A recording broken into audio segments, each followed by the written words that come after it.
Good day, friends.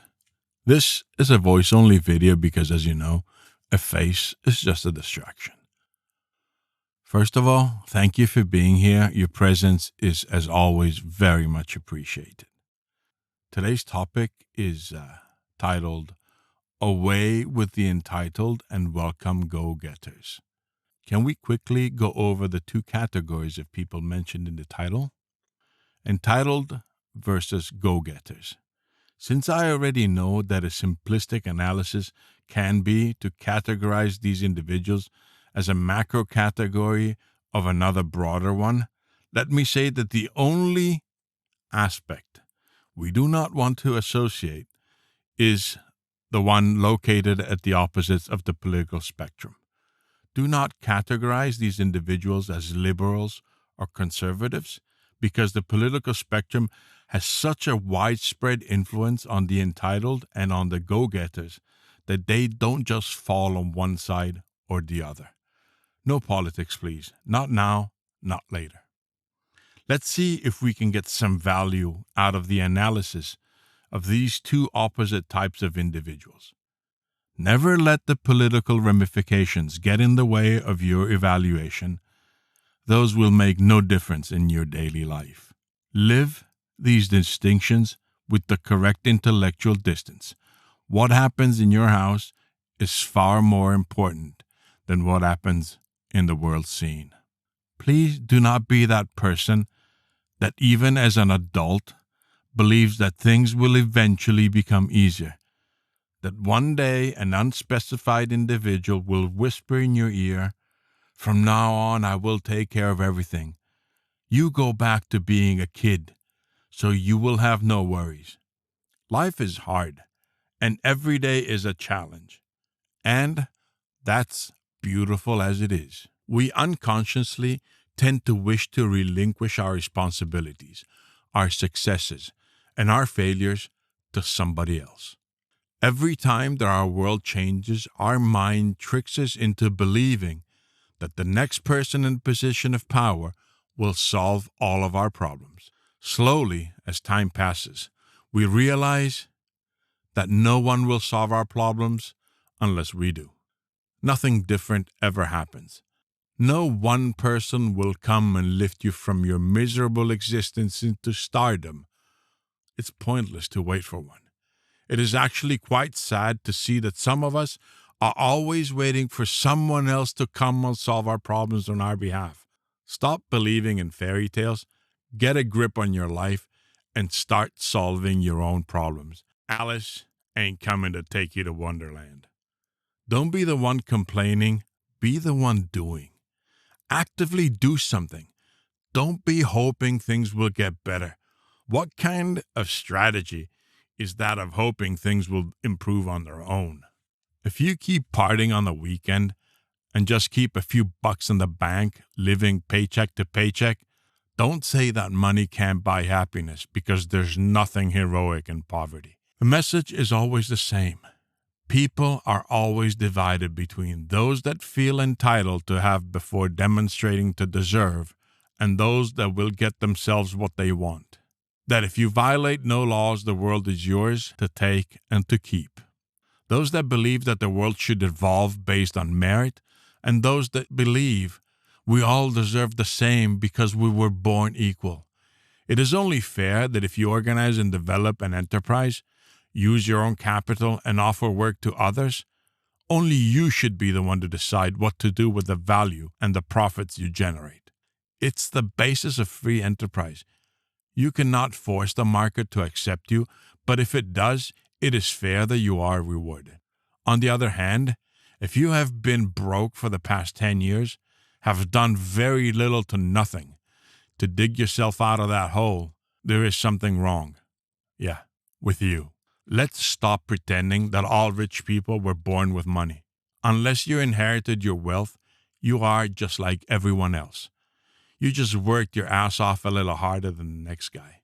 Stop blaming society for not being fair. Quit dressing like a pimp or like a stripper. Don't go out on the weekend.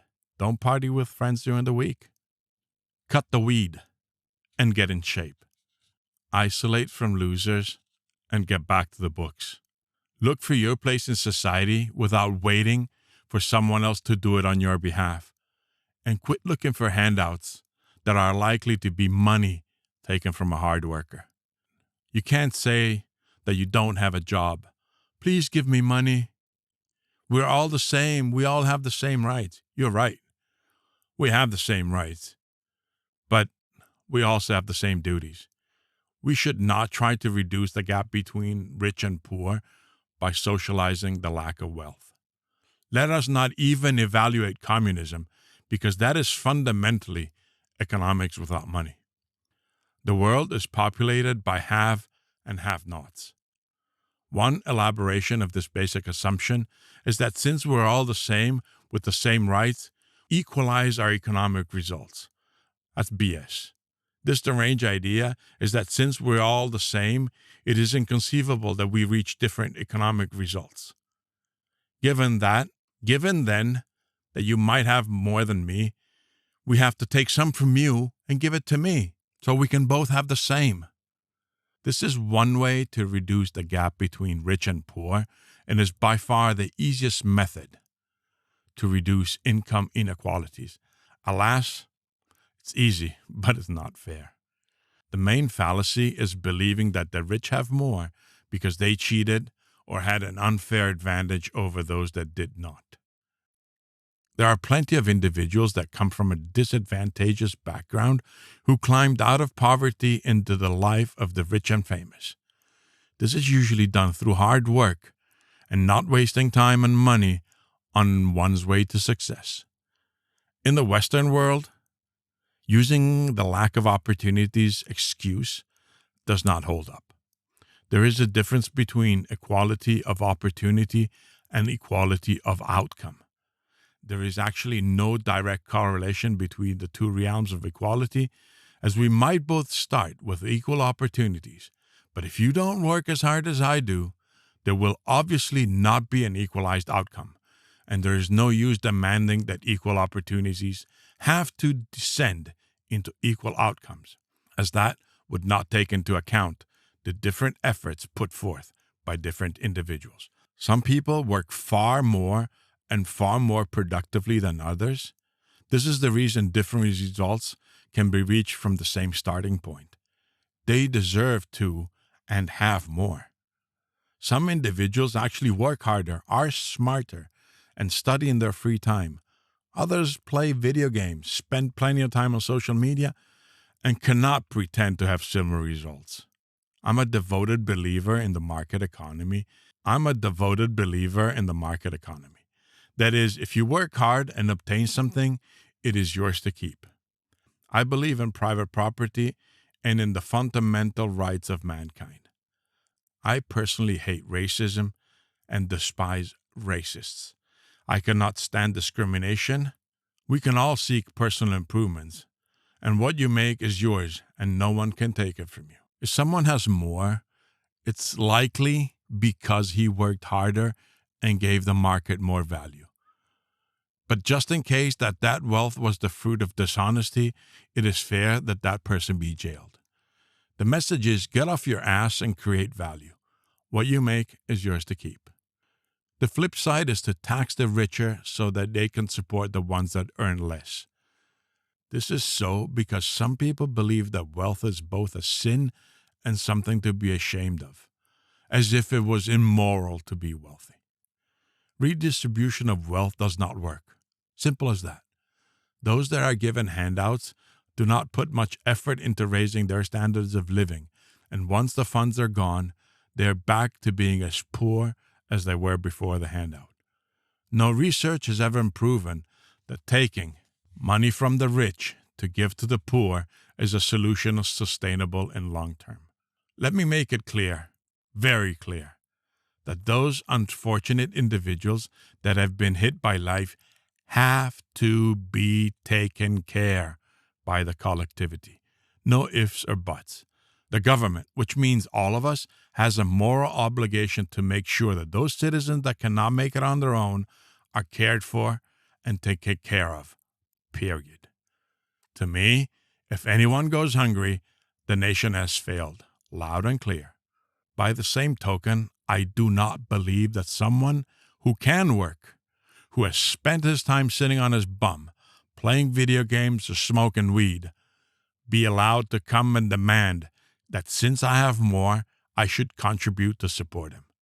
I have more because when you were having a good time, I was working my ass off, building my future by spending sleepless nights, churning away at a way to bring value to the market. I don't want to be labeled greedy or insensitive or egotistical because I'm not. But if I am not willing to support one that was having a ball while I was breaking my back, sorry, so be it. Maybe I do not have their abs or their six-pack because when they were sculpting their physique, I was building companies. I believe in cause and effect, and results are the consequences of our efforts, or lack of.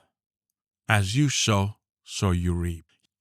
He who has no money, he who feels subjugated and abused by the capitalistic society and does not understand that complaining will yield no result, will most likely look for someone that promises to take care of them.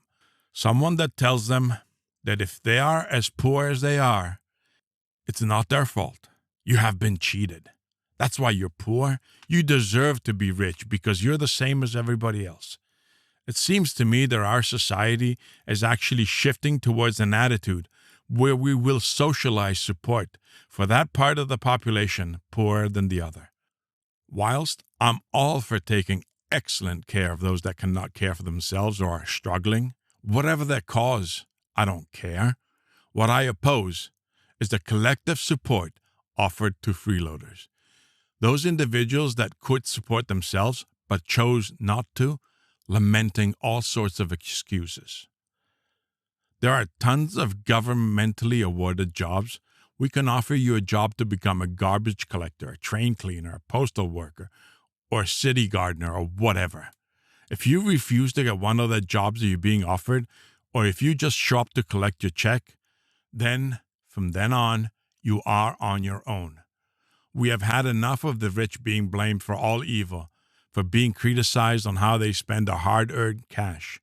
We have had enough with those that play the victim. Enough of relativism, that everything is relative and there are no certainties anymore. Enough of political correctness and all the denying of basic truths. We are in the wealthiest historical period ever. Our ancestors have fought wars. Hard times hardened those individuals. We have become a weaker society, a society where more and more people expect the reward before doing their share. It doesn't work that way. First you earn, then you have. You work first, and then you get paid. These changes I'm seeing are not good news. We have to stop waiting for someone to come along and solve our issues and take care of our needs. Do not wait for society to take care of you. If you are uneducated, put yourself through school. If you have no culture, read books. If you want more, roll up your sleeves and find out what the market wants. Then do it and count your money. Those who are rich are those that gave the market what the market wanted. Amazon and Tesla, to name a couple, who are not stealing anything from anyone. Actually, they're on the market with something that the market wants and is willing to pay for. They employ willing workers who could leave to do something more productive if they so chose. Please don't wait for someone to solve your problems because some years from now, that person will not have shown up. You're still broke, and the hole you dug yourself into is getting deeper. There's no such person that will solve all your problems. Don't believe anyone that tells you otherwise. Decide if you're going to wait for the magic fairy to solve your problems. Otherwise, decide that you want to make it on your own. Decide if you're willing to find a way that you could make yourself some money and then go all out on that idea to reach your dreams. It is your life, and you have to decide. This is Motivation and Inspiration in the Dark, and that is all I have for you today. Thank you. If you appreciate this channel, please consider subscribing and maybe sharing with a friend. Again, thank you.